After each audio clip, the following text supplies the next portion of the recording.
Hello everyone, it's the Heartfelt Honey here, and I'm actually here today to do a book review for naturallyobsessed.net, and I encourage you to check out that site. It's a wealth of information, not just on hair, but styling and beauty and all things kinky, coily, and great. So the first book review that I chose to do was Ayana Bird and Lori L. Thorpe's Hair Story.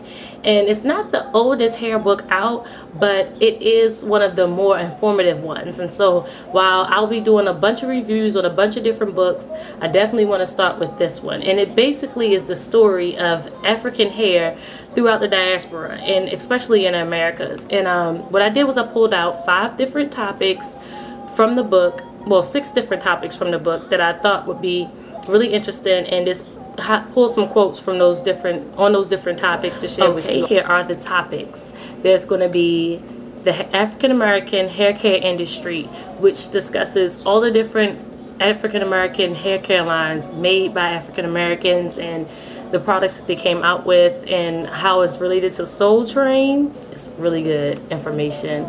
We're going to have African hair in America, just the history of it when we first came here. Then there's African hair in its native land in Africa and the significance of that and what different hairstyles meant for us. We're going to have the chemical relaxer, and this part is so funny because I had no idea how many transformations the chemical relaxer went through, so it's really interesting.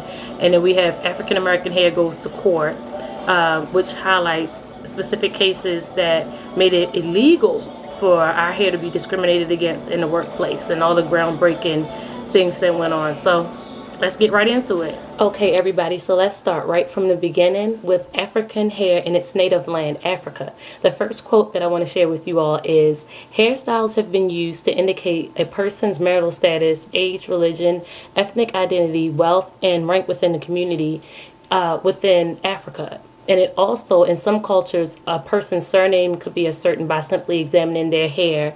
And it will let you know their clan, and each clan had their own unique hairstyle. And so I thought that was interesting because hair was so much more significant to Africans than just fashion. It also was a part of their identity. It said something about who they were. And then African hair in America, this was really interesting to me. This quote is Ayana Bird and Lori Thorpe said, "The reason that lighter-skinned, straighter-haired slaves were chosen for domestic service has a lot to do with the fact that many of the mixed-race slaves were the offspring of the master or his son." And I think that that quote is really helpful in us understanding why a lot of older people within the African-American community press upon us to have straighter hair or are in favor of fairer skin. Not all, but some. And it afforded opportunities for a lot of African Americans during that time frame.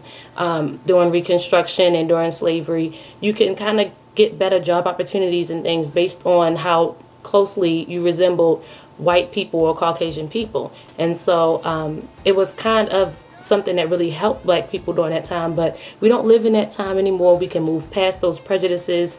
We can achieve wealth and fame and anything else we want to achieve in our natural state now, so we can let go of those hang-ups, and it's a good time for us to be living in. Let's see, African hair in America also, they talked about well, not W.B. Du Bois, but Marcus Garvey. He said this quote, "Don't remove the kinks from your hair, but remove the kinks from your brain." And I thought that was a really cool quote because we have so many psychological chains sometimes that we forget to not focus so much on our exterior as we do on our interior.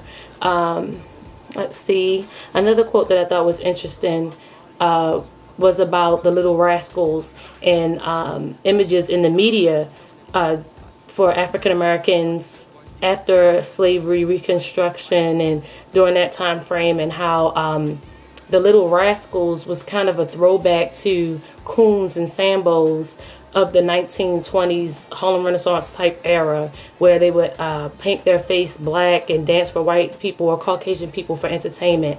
And so during that buckwheat era, they were saying that it was kind of a throwback to the old images that we fought so hard to rid ourselves of in the media. It also says here that one museum in New York in February of 2000 did a 2-year exhibition dedicated entirely to black hair, which examined the significance of Africa and African American hair, which I thought was interesting. The African American hair care industry. There were so many different companies that I could have named that were mentioned within the text, but there were 2 companies that I wanted to kind of hone in on the most, and that was Madam C.J. Walker's Walker Products, and the whole Walker system and everything that was so great about it. I think it's important to note that she did not invent the straightening comb. It was actually a comb that was supplied across the country, and it was used by European women, but she did order it through catalogs and share it with an African American community and introduced it to the African American community. Her things that she was best known for was the press and curl and her vegetable shampoo, and those products work so wonderfully for our hair. And she goes on the record, and her daughter says this as well, as she wasn't trying to straighten black hair as much as she was trying to make it healthy. And so I think that's important to note. Johnson's hair care line centered around the theme of beautiful people, and that's why in the movie Crooklyn you see the commercial, beautiful people use Afro Sheen. That was actually something that was really a part of his campaign for his products, and he made so much money. In 1971, he actually broke into the American Stock Exchange, and he was the first black-owned company to do that. And then Johnson's products went on to sponsor the TV show Soul Train, which is so cool. So it opened up a whole new playing field too, that many of the African Americans in the African American hair care industry who came out with product lines such as Madam C.J. Walker and George Johnson and Johnson's products gave a significant amount of their earnings back to the community through charities and different avenues. And I think it's also interesting that Madam C.J. Walker was noted for being a freak giver because she donated over $200,000 to the Howard University's medical school endowment.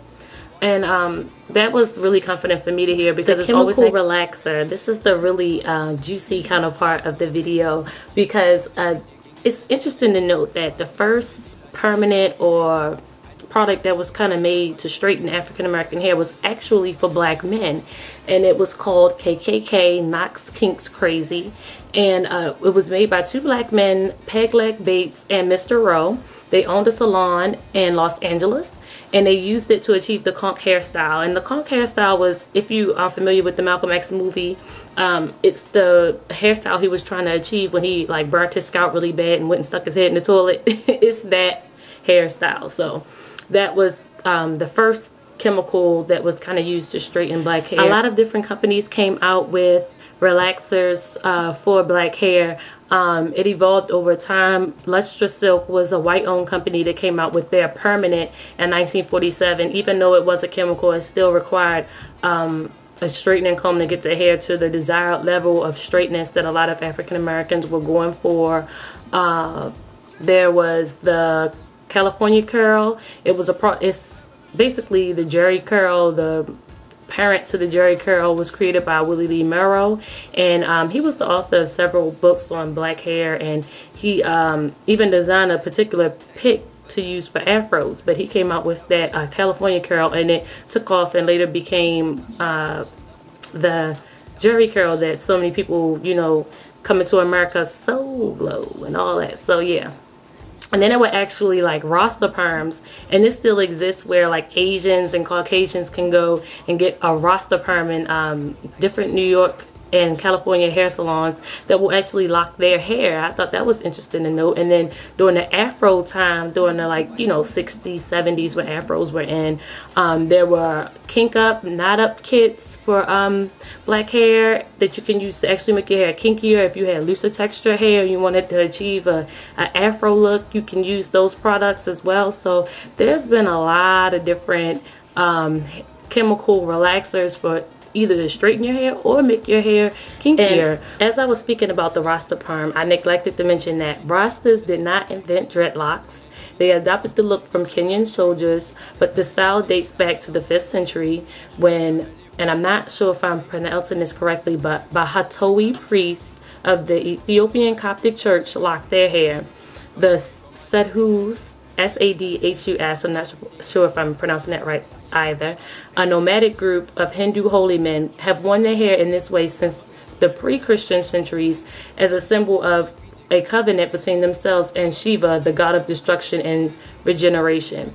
So I thought that was cool to know too. African hair goes to court. Okay, so bear with me because I am going to read this to you guys. It says Cheryl Tatum was a 37-year-old restaurant cashier at the Hyatt Regency Crystal City Hotel in suburban DC. And she was fired after wearing what was considered to be an Afrocentric hairstyle to work. And later, John R. Hamilton, a hotel executive, issued a directive to the Hyatt Hotel saying that well-groomed, neat, clean, braided hair worn by females without beads or jewelry is considered acceptable and not contrary to our image. And so this case opened up the doors for African hair being more accepted within the workplace. There was the threat of lawsuit after she, was fired and pursued with a lawsuit after being fired from her position. And then there's Janice Davis, a DC attorney. She organized a coalition for cultural equality to support women on the cornrow issue.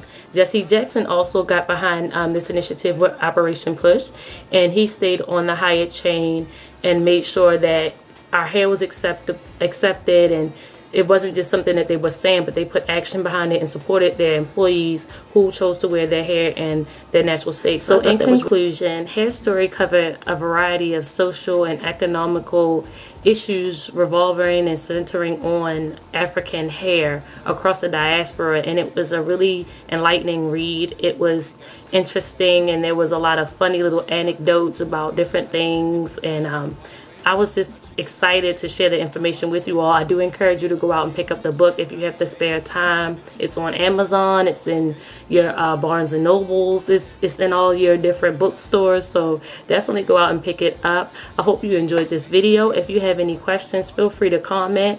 I'll be back with another book soon. I'm reading a book right now by Pamela Farrell called Let's Talk Hair. So I will be seeing you guys in the next book review video. Until next time, peace and blessings. Bye.